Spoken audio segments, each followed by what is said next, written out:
Hamilton Radio Studios from 206 to the 609 and beyond, it's WTF with Tracy and Friends. The most fun you can have on a Wednesday with your clothes on. Now, the 2023 nominee for Best Female Podcast Host, Tracy Brannigan.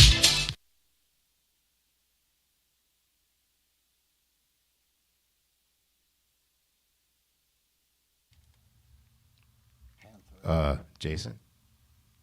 No. Hey, you remember the show started at 7 o'clock, right? No, it's not 7:30 yet. 7:30? No, it was 7 o'clock, remember? You didn't touch the schedule this morning? Fuck. Well, where's everybody at? Oh, they didn't tell you? No, what? Oh, Tell me what? They were playing hooky today. Hooky. They were playing hooky. WTF day. Yeah, they gave you WTF day. They pulled the old high school trick on you, Jason. How about that shit? I guess you're by yourself tonight. All right. Yeah, you didn't realize. Well, we'll just, you know what? I'm here to help you, and we'll just wing it. All right. Yeah. All right. April 10th, 2024. And just me. But don't think of it as a bad thing. Think of it as like one of those episodes of Transformers where like the one Autobot's off on his own in Decepticon land and, you know, things are dangerous and unknown. And sometimes those are horrible. Sometimes they turn out to be the best. Fuck it. We'll see what happens. All right. My esteemed colleagues are not with me here, and of course they send their regards, and my thanks to them for trusting me with the hour. I'll be sure not to crash it. And, Tracy is with her daughter. We wish her all the best and can't wait to see her back next week. And I am happy to fill the WTF in the meantime.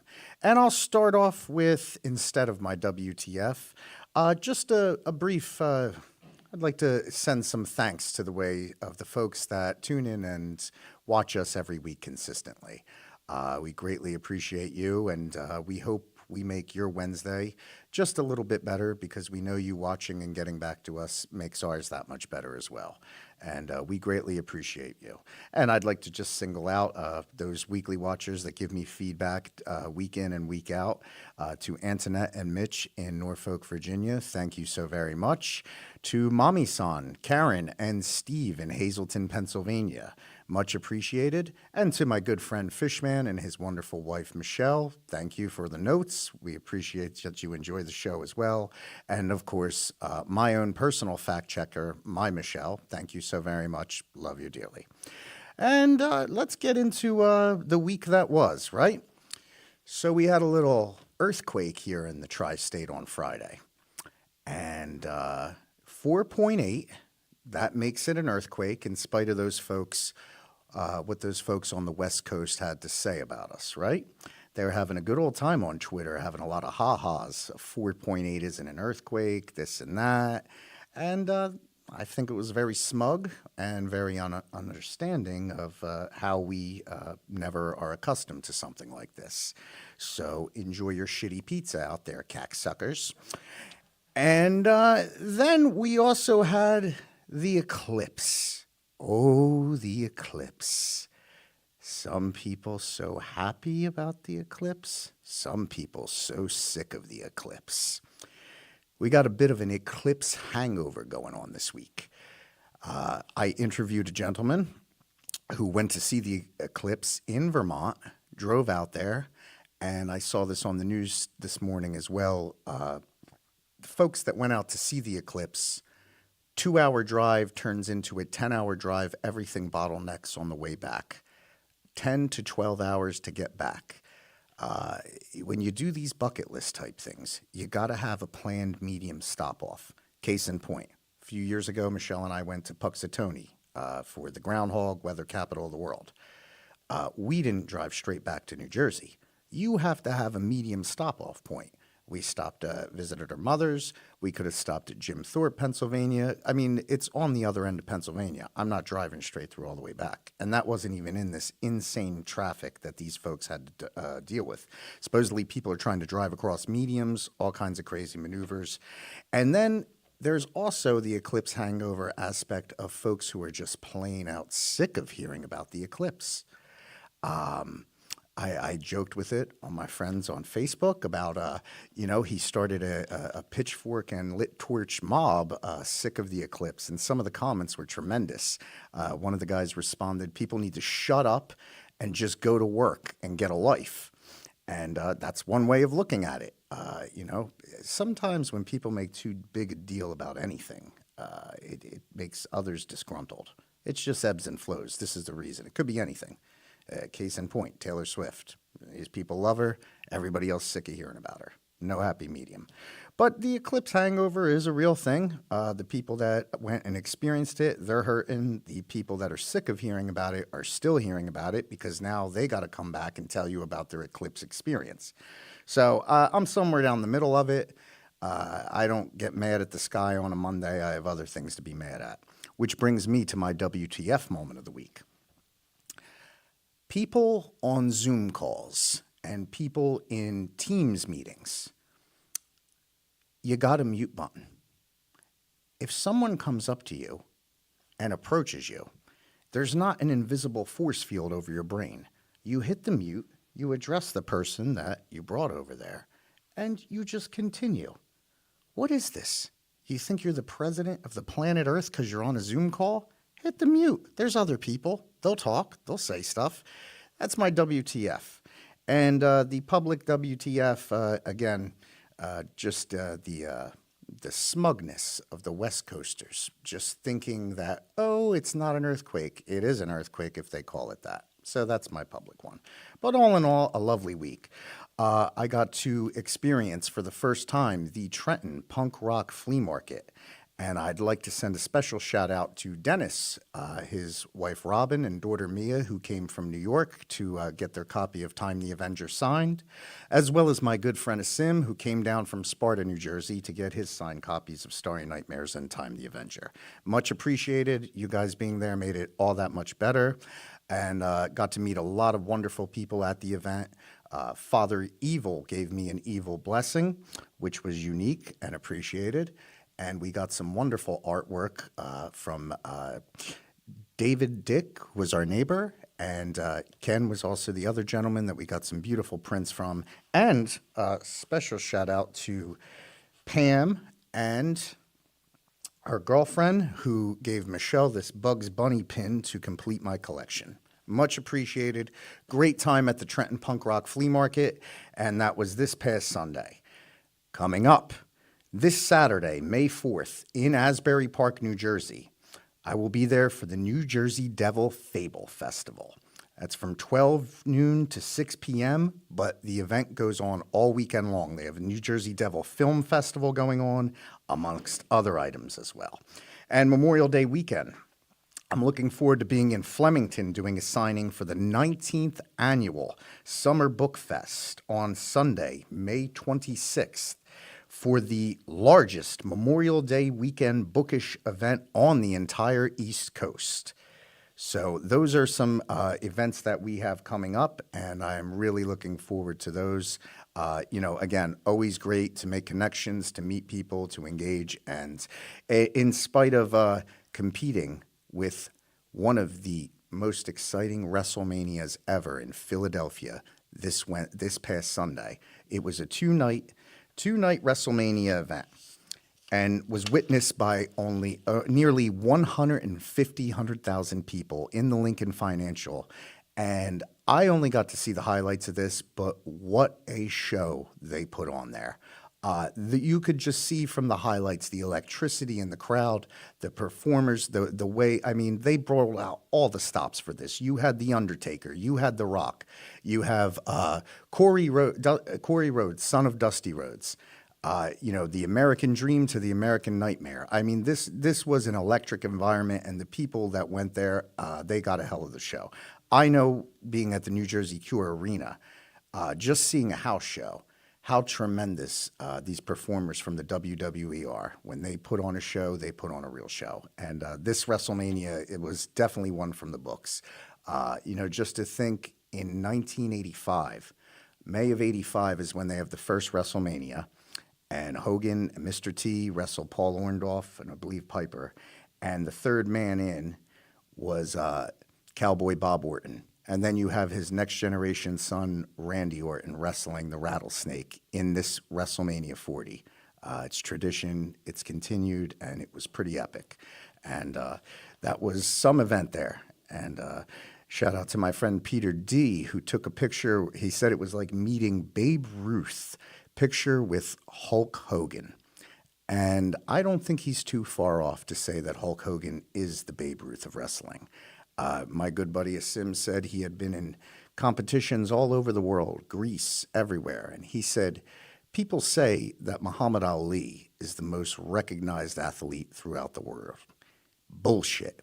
He said you could go to a hut in a third world country and ask a child, what's wrestling? And they will say to you, is that thing that Hulk Hogan does? So great pick, Peter D., and thanks for sharing that. It was pretty tremendous. So Jason Kelsey provided an assist to Rey Mysterio. They came out with the Conquistador mask with the birds. So, even the Eagles got in on the act, and I'm sure everybody in Philly at WrestleMania loved that. So pretty great event right there this past Sunday. Now, that covers the earthquake, the eclipse. Again, much thanks to everyone who came out to the Trenton Punk Rock Flea Market. We look forward to their Christmas event coming up. And Drake's Fudge, delicious chocolates being sold at this event. I mean, they were tremendous. I like chocolate regardless. But I wish I could have saved some to bring in for the WTF, but it just did not last. So I did not get to hold any of that over. Today would have been the birthday of legendary Raiders coach, announcer, and video game pioneer, I suppose we would say, right? Best video game franchise there, John Madden. Coach John Madden would have had a birthday today. And in the spirit of John Madden, the cornerback from my beloved Raiders, Jack Jones, just went live yesterday with fans and was pounding tequila and engaging and arguing with Patriot fans. And I enjoyed it. People said he went too far. I mean, it's the off season. If he wants to drink tequila in his bathing suit and mess with Patriot fans, so be it. It's very Raider and very in the spirit of everything with Coach Madden. So, what we have coming up. Curb Your Enthusiasm season finale from 1999 to 2024. Curb Your Enthusiasm has entertained audiences, not every year, but, in between seasons. You like him or dislike him, Bruce Springsteen was a good guest on the second to last show and very good for some laughs, which was surprising. He wouldn't strike you as somebody who would just be humorous. But the boss was a good guest on the show, and they wrapped this past Sunday. Jerry Seinfeld brought things to a close, kind of a nice bookend to the wonderful show with Larry David. And also things related to Bruce Springsteen. Shameless and Bear actor Jeremy Allen White is supposedly in talks to portray Bruce Springsteen in a bio story that focuses on the boss's creation of the album Nebraska. Its tentative working title right now is Deliver Me From Nowhere. And I just saw Jeremy Allen White in the Iron Claw movie with the nuclear Zac Efron. And this was a good movie. It had the father played by the wonderful actor from Mindhunter. His name escapes me at the moment, but that was it was of course sad, like many bio movies are, but it closed strong, and I wasn't 100% sure of the story. I knew I'd read about the tragedies and everything, but me being a person who always wanted siblings and never had them, it was a refreshing take to see these brothers in this film that have such a close camaraderie and are so close to one another. And I did enjoy that aspect of it. And, it was just more or less the story of a family that wrestles and all the in-betweens. So enjoy Iron Claw if you like a good bio picture, or if you like wrestling, you're going to like that. So, there is the Fable Festival. There is a documentary on HBO titled The Power of Film. Anyone that enjoys movies, you must see this. This is an inside out look of everything related to films and everything that makes them so enjoyable and important. And in speaking of important films, this Friday in theaters, they are going to premiere the creator of Ex Machina and 28 Days Later, wonderful film director Alex Garland's vision, Civil War premieres. And I believe this film is going to give a much more different look than you're going to believe would come, because it's going to be about journalists covering an actual... Oh, we have a clip ready? Thank you, Ruben. Let's take a look. See for yourself.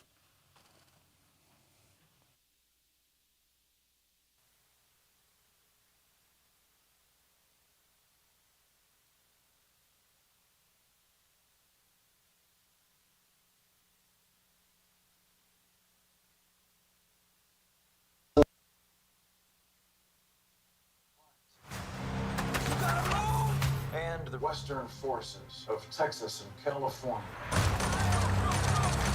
will be welcomed back to these United States as soon as their illegal secessionist government is deposed. You don't know what side they're fighting for. Someone's trying to kill us. We are trying to kill them.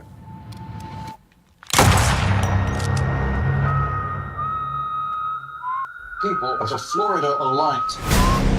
And the Western forces of Texas and California. Western forces of Texas and California will be welcomed back to these United States as soon as their illegal secessionist government is deposed.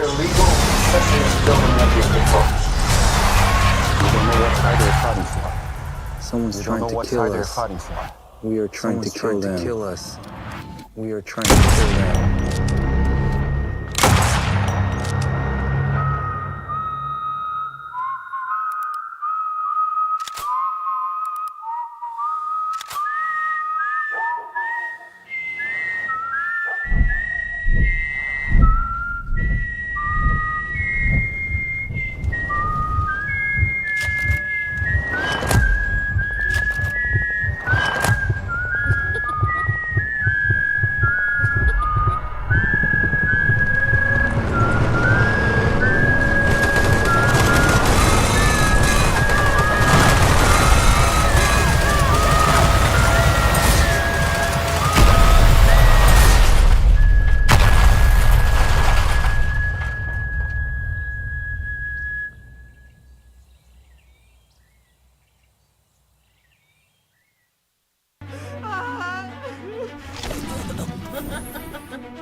All right, and we're back. Thank you. Thank you, Ruben, for providing that clip there. And so, yes, looks like a very intense movie, but as I was saying leading in, I believe that this is going to be a much different movie than people anticipate. Alex Garland is an incredible filmmaker, and it's not going to simply be something along the lines of secession from red or blue states. We're seeing this through the lens of these journalists, and they are just, out of just instinct covering this war that is going on. And you have, we're going to see it through their eyes, this is neutral, fair reporting about a war in our country. Now, speaking of anniversaries with the war and everything in the films, in 2026, it will be the 250th birthday of the United States of America. And that's pretty incredible. That's a big benchmark, 250 years as a country. And I do understand there are plans to return the state fair, which was in days long ago was the epicenter of where Tesla's inventions and electricity was showcased around the world. So that would really be something for them to bring that back in 2026. So a lot to look forward to in that regard. And another anniversary. This year marks the 50th anniversary of Stephen King's Carrie. For those of you that don't know, Carrie is the very first book that Stephen King ever wrote. The story is he had thrown the manuscript out, and his wife told him, took it out of there and said, "This is pretty good. You should go with this." The 50th anniversary edition is on sale now, and it includes an introduction from The Handmaid's Tale author Margaret Atwood. So 50th anniversary of Carrie, and Carrie is a pretty unique story. And when I am pressed to give a description for my book, I remember when I was setting up the links and everything and the information with the barcode, and it said, "What book is most like your book?" And, I think many people probably come to that point where they're like, I don't think any book is like my book. And I happen to have a small miniature picture from Brian De Palma's film Carrie, and it just says, "You were warned," with Sissy SpaceX standing in the flames. And I looked at that and I went, it's the elements, at least the early parts of Time the Avenger are the early elements of Carrie without the supernatural effects, if I had to say so. It's a very good comparative, and congratulations to Carrie on 50 years. Time the Avenger, however, is 6 months old. It was released November 13th of 2023, and as I always say here, available from fine retailers worldwide, everywhere, but I would love to see people at the Devil Fest in Asbury Park and sign you a copy there, and as well as the short story collection Starry Nightmares. Now, often, a lot of questions I get, from people that ask me about the book, the process in writing it. And they say, the simplest question, right? Well, how do you do that? People have ideas for stories, but they don't know how to go about it. And it's not really the thing you can do yourself. So, what I simply tell them is what I did. I bought this book, which was a revision of a previous book that many people have used, and that is Sid Field's legendary book, The Screenwriter's Workbook. Now, in the Screenwriter's Workbook, he takes you step by step on your development of your character and your story in 3 parts. I went over Sid Field's Screenwriter's Workbook step by step, and I wrote Time the Avenger as a 3-act screenplay. When that was finished, I typed it. Halfway through, I had handwritten most of it, and Michelle said to me, "Are you going to handwrite this whole thing?" And I said, "I suppose at this point." So you get the draft done, and then I go from there, and I realized, well, I don't know anyone in the business of making the kind of movie that this is, and how else will I have my story told? And then I bought a second book. Now, regardless of your feelings or opinions of Stephen King, in my writing group and in writing circles, it's hard to go against Stephen King's book on writing, a memoir of the craft. It is part biography and part instructional, but not so much instructional that it's a step-by-step. But this book will guide you through into turning your idea into the story that you are looking to create.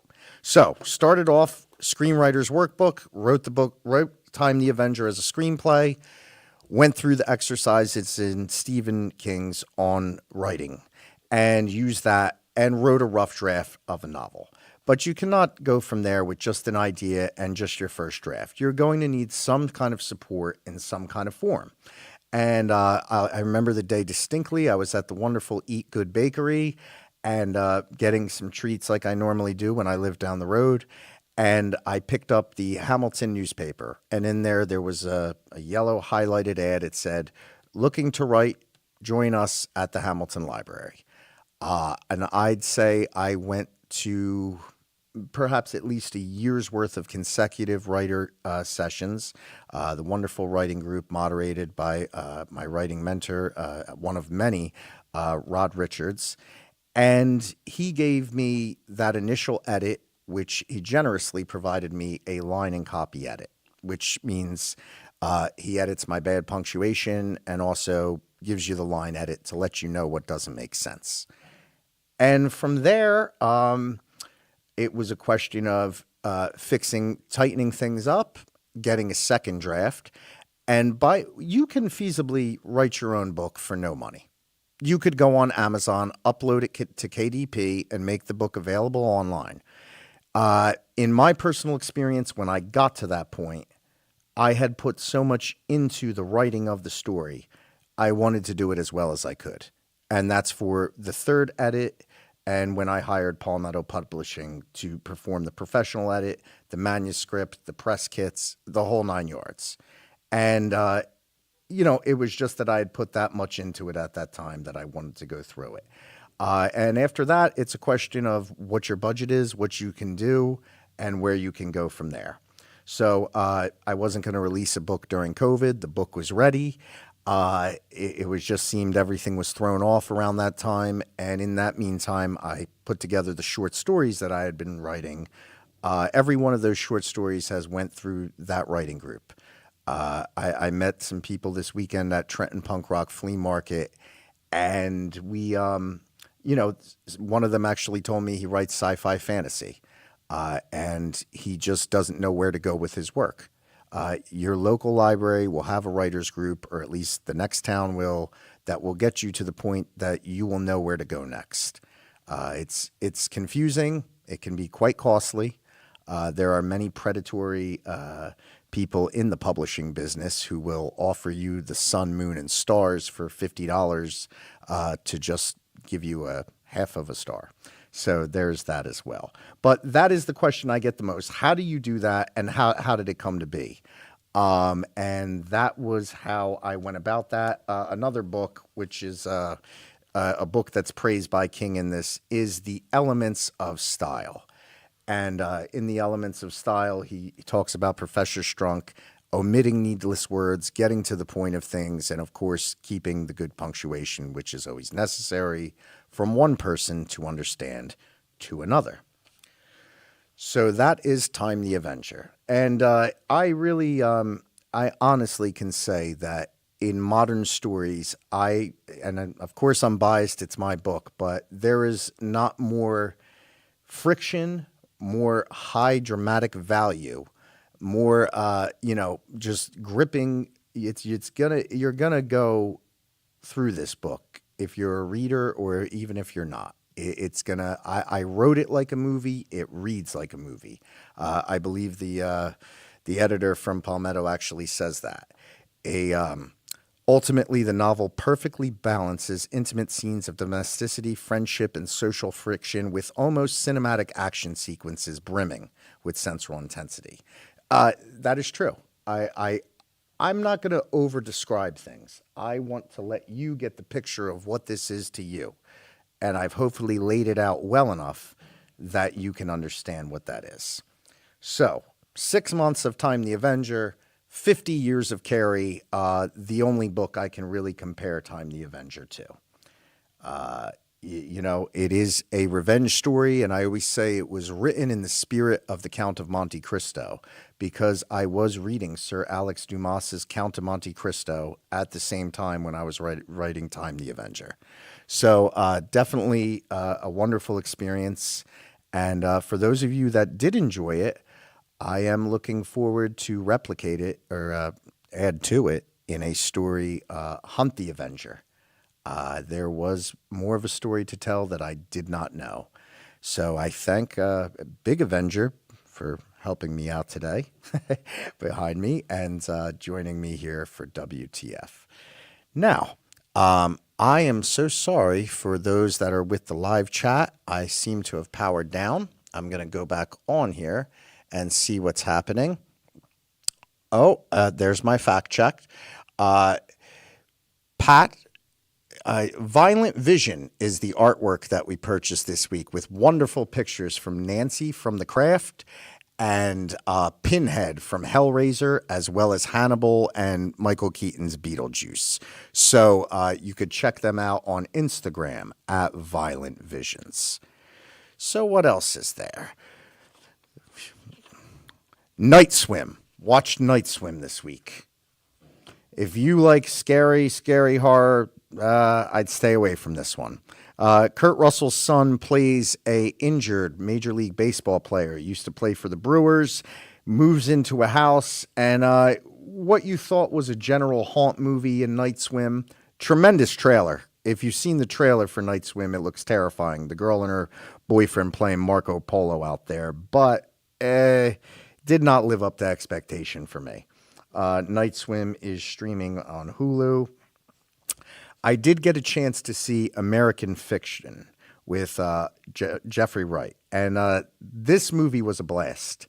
This is the story about a writer who is a very good writer and a very intellectual writer who writes very sound stories that gets frustrated with the popular fiction of his time and writes the most ignorant, most just atrocious book he can think of, and it winds up becoming this sought-after media darling, and it's a lot of fun. It was up for a couple of awards. I don't remember which one it won or did not. But American Fiction, I believe, is available on Amazon streaming now. This show came to an end this week. The Regime with Kate Winslet. The show was very original, very insane, humorous, and compelling. She plays the leader of a European country. We're never specifically told where. And she more or less teams up with this Frankenstein of a soldier who is like voted the most beautiful man in Europe, but he's about 7 foot. He's a beast. And she has him as like her gorilla. And she winds up telling other countries to go F themselves, and she kind of goes off on her own, and she was never really that sound to begin with. But if you enjoy Kate Winslet and enjoy dark comedy, The Regime is a show for you on HBO Max. Supposedly, I am looking forward to The First Omen.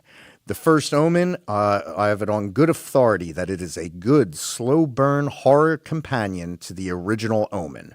The original Omen movie is the movie that first made me fear a dog. I never feared a dog in my life. I always thought a dog was, he's got 4 feet, he's got a mouth, he'd bite me. So what? I could kick him, I could punch him.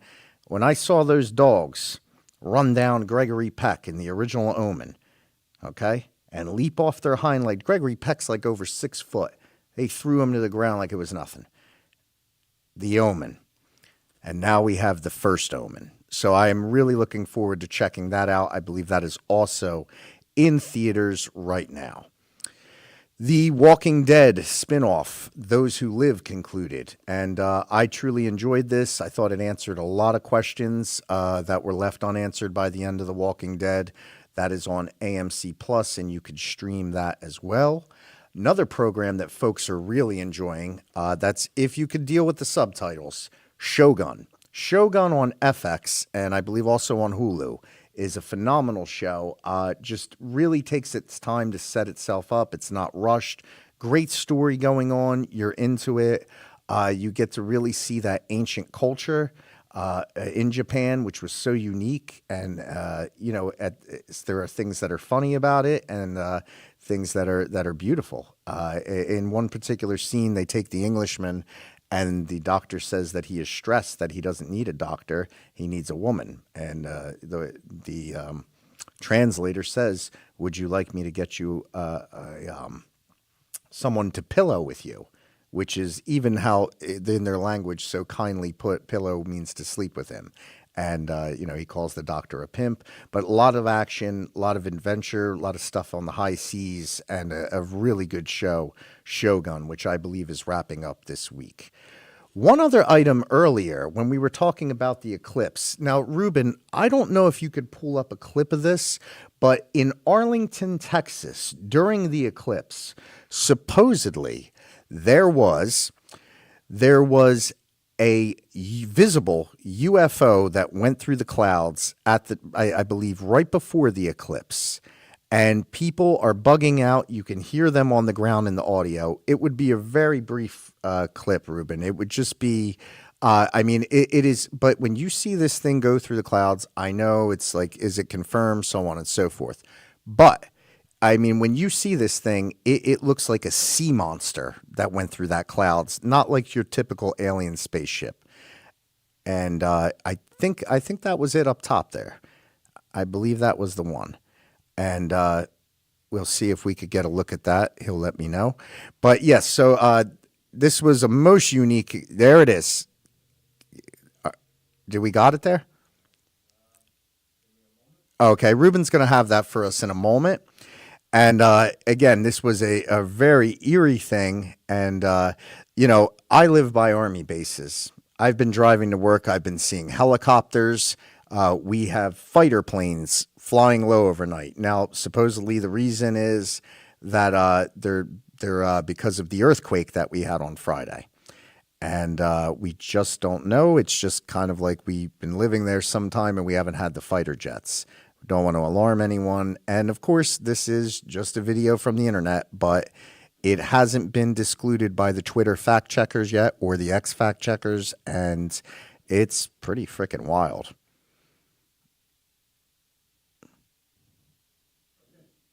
All right, let's take a look.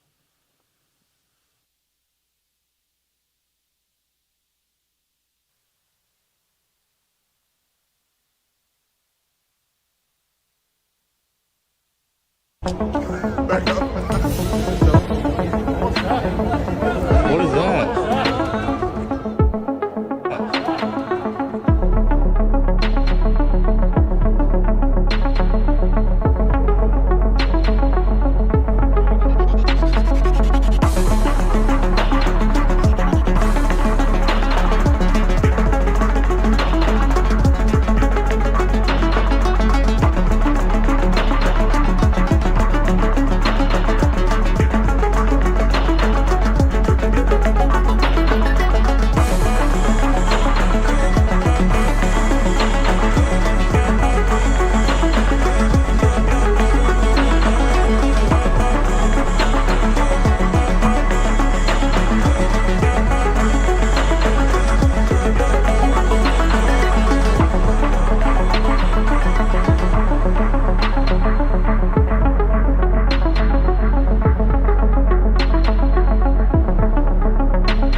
I'm getting like sea beast in the air. But again, it's a viral video. But the reaction from people on the ground, they all seen this. Some of them said you couldn't see it without the ECLIPSE glasses. Some of them said you could, so on and so forth. Now, I don't know. Again, this is a video that's not why we have the helicopters.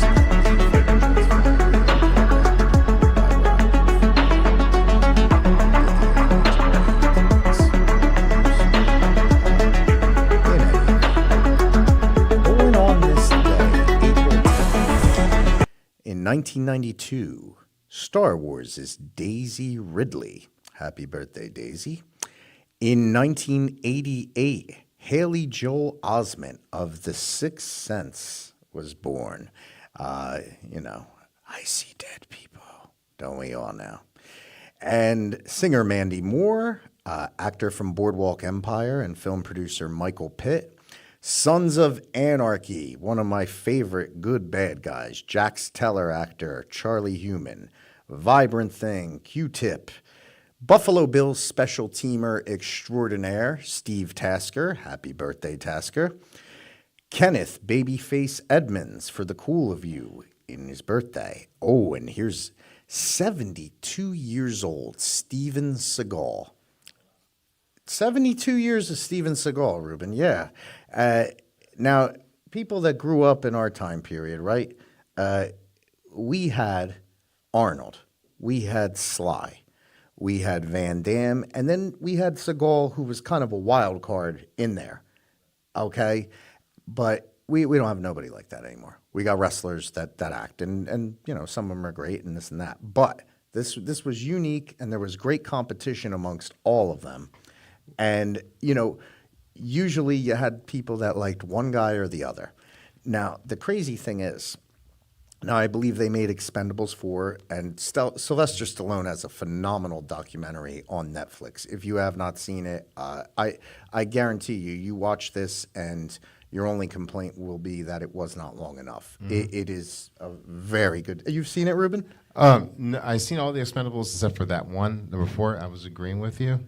To the point, even with like you said, Steven Seagal and Arnold Schwarzenegger, we don't have films like that too much anymore, like in the 80s and 90s. No. You know, every year there was like an action film, a comedy, action, and a little drama, and they drew though. People wanted to see these guys, and you know that's why a lot of people call Tom Cruise the last movie star, and the reason being is, you know, you don't go to see them anymore. Right. You don't go to see who's that fucking kid? Shyamalan in the Dune and the Willy Wonka, which he did also just break a record. He beat John Travolta's record. Not for gayness. He broke John Travolta's record for having a #1 movie within the same year in the short period of time. Travolta had Grease and Saturday Night Fever in the same. Yep. He had the Willy Wonka. And he also had that other movie. The second Dune movie. Not only the second Dune movie, but the other one that was really popular that John Travolta was in. And it escapes me. It was a drama that he was in. Pulp Fiction. Well, Pulp Fiction. Pulp Fiction. I'm sorry. Pulp Fiction is you know that's just great casting there because you know he wasn't, you know, it's unfortunate you have people who are still capable and able that can do the thing and they're just sidelined for whatever reason. Right. You know, like Marcus Allen on the Los Angeles Raiders, like why isn't this guy in the game? You know, and Quentin Tarantino got John Travolta back in the game. Exactly. In Pulp Fiction. And, you know, I still see someone like James Woods, you know. Again, like I said, Stephen King, you know, we don't have to agree with Stephen King's politics to enjoy his stories. Oh, no, 2 separate issues. Exactly. And I could boycott it and this and that and not read it because I don't like that he talks all this. But the fact of the matter is I'm cheating myself because I enjoy the stories. Oh, yeah. Well, so we are not able to enjoy James Woods as an actor. But I'm going to tell you, back in the 80s and 90s, despite the similars and the prejudice of, you know, politics, you know, even to the point of race, but when it came down to the films and artwork, we came together on that in the 80s and 90s. It was a common ground. Common ground. Yes, it was, and now what have you. But the fact of the matter is, people will still go to a Tom Cruise movie. Yeah. They will see Top Gun Maverick, and we refer to him as the last movie star. Now, but here's the unique thing, circling back to what I said with Steven Seagal. Steven Seagal never stopped making movies. No. He's still making them. But, you know, he's on the independent. I looked up Steven Seagal. You know, he's a cop down in Arizona, I believe, or New Mexico. No. He was. He was for a while, He right? is a citizen in Russia. Vladimir Putin granted him citizenship. He's been in Russia for years. He is revered there. Right. And he is still making Very bad movies there. Oh yeah. We have come a long way from Under Siege and this and that. The last one, my friend Joe, he's probably laugh if he sees this. He told me, he said, "There's this movie. It's about vampires and Seagal." He's like, "What do you think?" I'm like, "Yeah, let's watch it. It's got to be good, right?" And all, he just walked around the whole movie, and then but then it got to the point where he's just sitting in a chair fighting a guy. And I watched these guys. They had a screening, and they said they got the latest movie where Seagal's an assassin in it, a sniper rather. So Seagal's a sniper, and they said they thought this would be better than the last one because if he was a sniper, he wouldn't be sitting in the chair fighting people and not standing up, that he would be sniping. But they said it was even worse because he's just laying down with the rifle the whole movie. But for whatever reason, they're still funded. And it's always funny. You still have a very attractive young woman cast opposite him, and the man's 72 years old. Well, I was going to say, to capitalize on that, what you're saying, in Russia and Indian movies, they could be the most terrible movies, but at the same time, when you watch them, they're hilarious because they're so terrible. What VH1 would call awesomely bad. Yeah, awesomely bad. Yes. Awesomely bad. I seen an Indian movie where this guy was supposed to be Superman. It was the most hilarious thing. It was like something out of the Three Stooges type of thing. Yeah. That guy goes, whoosh, and then he goes like, oh, yeah. And he goes, Awesomely bad. Awesomely I bad. said it was so terrible, but it was funny. Awesomely bad. Yeah, it's awesomely Awesomely bad. bad. It happens with a commercial. You see a commercial, you hate it, Yeah. and then it grows on you, kind of. Yeah, it grows on You you. know, you're like I like these Exactly. bears in the swimming pool. I'm used to seeing them. I'm comfortable with them. Exactly. So Well, Steven Seagal, 72. yeah. Ken, Well, you- Ken Griffey Sr., Okay. also a birthday. Mel Blount, defensive back from the Pittsburgh Steelers Steel Curtain defense. Okay, tough football player there. Tough ball. Don Meredith, one of the early Monday Night Football announcers, as well Okay. as a player, I believe. And I already mentioned Coach Madden, a great philosopher. Excuse me. Coach Madden said Okay. this was the theory with the Raiders of the days. Okay. If we say, if you got a good horse, you let him run. Okay? If he comes back to you, he's a good horse. If he don't come back to you, he was never your horse to begin with. Right. Okay? And when he comes back, he's ready to be your horse. And that's what just play on Sunday and just win, baby, is all about. We don't care about all that extra stuff. Actually, I thought you were going to say if he's a bad horse, he won't take you home. But if he's a good horse, he'll take you home even when you're drunk. I've been hearing more and more about people taking horseback riding lessons, and it's very often that it is a big feather in your cap if you are an actor that has these additional type of skills, which you know, Ruben, from making films. If you have somebody that you know you can put on a horse if it's required, and they are an equestrian, I really, as much as I would like to, I just risk versus reward on the horse. I don't see it.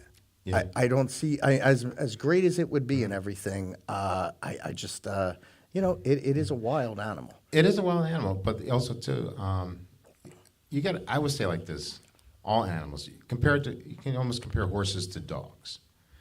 A lot of dogs, no matter who it is, you could be the most lovable person, nice person. Because I've seen dogs that come up to me and they're nice and calm, while other dogs will start barking, And because they usually say if a dog doesn't bark at you or something like that, that means you're a good person.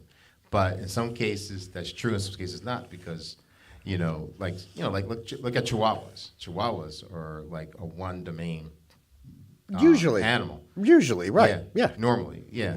And anybody else they just don't like because they feel like you're entering their personal space. And there'll be like another dog right next to it, calm and collected and cool. And sometimes the other dogs look at him like, why aren't you barking at this guy for? And the other dogs look at him like, he's not doing anything wrong. I like this guy. Yeah, and their personalities, and again, And personalities. a horse is a beautiful creature. I get to see them all the time when I'm horses driving. are the same way. Yeah, Yeah. But I mean, again, And they're smart. Right. Horses are very, very smart. So if you're a jerk or, an asshole or something like that, a horse will know. and people get thrown from the Thrown, horse. yeah. Maybe that's what happens. See? It could happen. I'm not a horse expert, but that's what I tend to believe. Yeah. Well, yeah, no, definitely. But again, it is always a feather in your cap to have these extra skills, even if you're somebody who's really good at throwing frisbees or and they tell me this during COVID I was able to take over 100 hours of acting training. Okay. And they said one thing the one trainer got constantly drilled to us: get your passport. Now I always thought you had to have a destination if you got a passport. Not true. Not true. No, I went, I got a passport eventually, and she said, here's the thing. Say they're split on you and somebody else for a role, and you're neck and neck, but they might have to do part of the production in Mexico or Canada. Right. They don't know if they will, but here's the fact of the matter. They have it and you don't. Right. That just made it that much easier. And that's the reason why I have my passport. You have yours registered too, right? Yep. Because it's so simple. Actually, I got to renew mine actually by next year. Make sure to renew that because that is something. And speaking of time coming up, get those income taxes filed. What do we got? 5 days till the 15th? Yeah, 5 days. I haven't done my taxes. I'm 2 turns up. I'm pleading the fifth on that one. Ruben's pleading the fifth. Yep. So again, I think we covered a lot of ground. I'd just like to say what I'm into at this point. Today I picked up the first 3 issue of a childhood favorite revisited, Thundercats. Thundercats. Saturday morning cartoons. Yes. Or afternoon during the week. Well, the thing about Thundercats, I said this to my buddy. I told him, he said, as a kid, I only had G.I. Joe, Star Wars. I never had Thundercats. And he don't know. I told him, I said, you know why? He said, no. I said, well, you weren't buying these toys yourself, right? Now, your average G.I. Joe man went for what, $1.39? $1.39. Star Wars guy might have been $2 something. Right. Thundercat average figure is about 6 inch. Okay, comes with a ring, comes with a big thing. These things were like $9-10. That's why you didn't have them. Yeah, $9-10 back in the 80s. Yeah, went a long way. You didn't have Thundercats because they were not they were like looked at that like no, you're not. And here's the attitude of the parents: I buy one of them, I got to keep getting freaking $10 Thundercats. I had to do chores to get some of my collection. I have Voltron. I had love the Voltron. Love the Voltron. Which is similar to the Transformers. And I had Thundercats. Wonderful. But I had to do chores. Like you said, my mom and my dad were like, you could buy one, but you have to work for the rest. Okay, that's a good incentive. Yeah, that was but very good. you're 10, 9 years old getting 50 cents a week or something like that. Well, you're right. Well, let me tell you what. Yeah. I distinctly remember Destro from G.I. Joe. Oh, yeah. G.I. Joe, too. Being held in escrow. Like I could see him, but I couldn't reach him. Believe that. Oh, yeah. So yeah, but great series here so far by series. Dynamite. It's in the second issues, takes you from Thundera, and they're going all the way to this planet that the Thundercats have landed on. Yeah. And I really didn't even know the story of Lion-O, the origin of him, until I started reading this. That he grew much older because he wasn't in what do they call that in space when you Time. they Cairo sleep. Time space continuum. Right. He was affected by it, and he was made much older. So Lion-O is really a kid, and that's why Panthro needs to guide him as the general because he's an adult in body. So that's where I'm at. Good series there from Dynamite. That's good information enough by now. Yeah, Things you find out 35 years later, right? Yeah, right. Well, again, if you never saw those early episodes, you were watching them as they aired, so you never got them. Oh, yeah. I'll give you a good one like that. Okay. I watched all 5 seasons of The Wonder Years. Just a beautiful show. The original Wonder Years. Wonder Years, yeah. And in the first or second episode, we see Winnie Cooper's brother, Brian. Yeah. Now, we never knew that Winnie had a brother.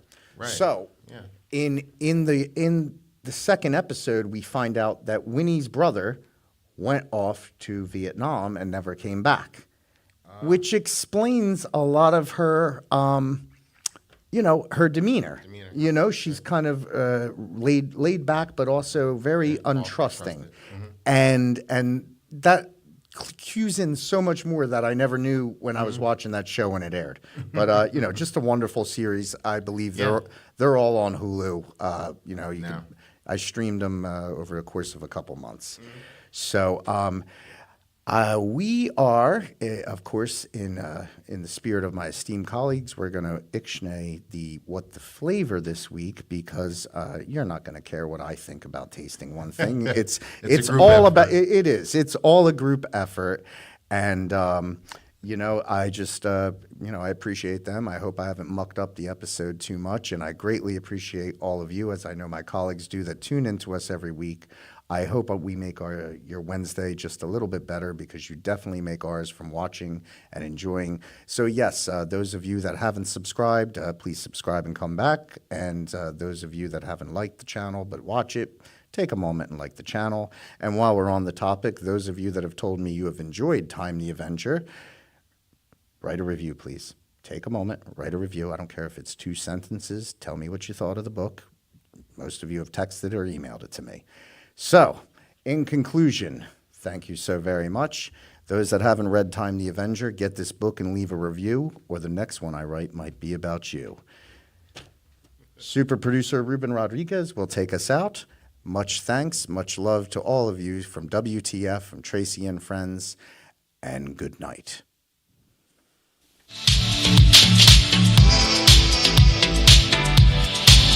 Live from Hamilton Radio Studios from 206 to the 609 and beyond, it's Thank you for watching WTF with Tracy and Friends.